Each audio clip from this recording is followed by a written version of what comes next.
আপনার ছেলেকে পড়াশোনার পাশাপাশি ম্যানার শেখান। ব্যবহারটা না খুব বেশি জরুরি।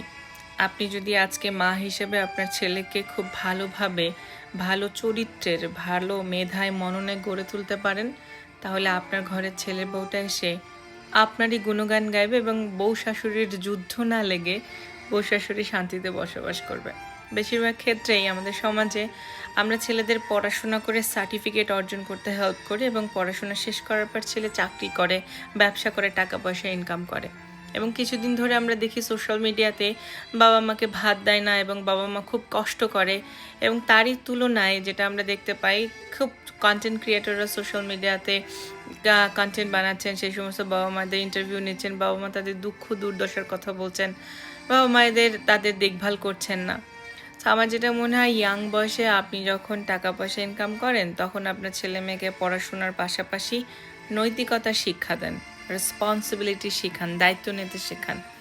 আপনার ছেলেকে ঘরে ছোটোখাটো কাজ করতে শেখান। গৃহস্থালী টুকিটাকি কাজ শুধুমাত্র মেয়েদের না শিখে ছেলেদেরও শেখান। 2026 এখন। একটা ছেলে কি পরিমাণ অকর্মাণ্য ঢেকি, সেটা যদি ছেলেটা বিদেশে পড়তে আসে তখন সে হারারে টের পায়।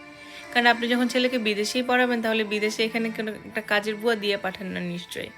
সো এই সমস্ত ছোটো ছোটো খাটো বিষয় যদি আপনি একটু নজরে রাখেন, আমলে নেন, তাহলে আমি মনে করবো বাবা মা হিসেবে আপনারা সার্থক। Last but not the least, ছেলেমেয়ের কামাই খাওয়ার জন্য ছেলেমেয়ে মানুষ করেন না প্লিজ। ছেলেমেয়েকে মানুষ করেন, ছেলেমেয়ের দায়িত্ব পালন শেখান এবং ছেলেমেয়েদেরকে নিজেদের জীবনটা যাপন করতে দেন। আপনার মনের ইচ্ছা যদি আপনার ছেলে মেয়ে পালন করে, আপনার ছেলে মেয়ে পূরণ করে, তাহলে আপনার ছেলে মেয়ের মনের ইচ্ছা পূরণ করবে কি তার ছেলে মেয়ে?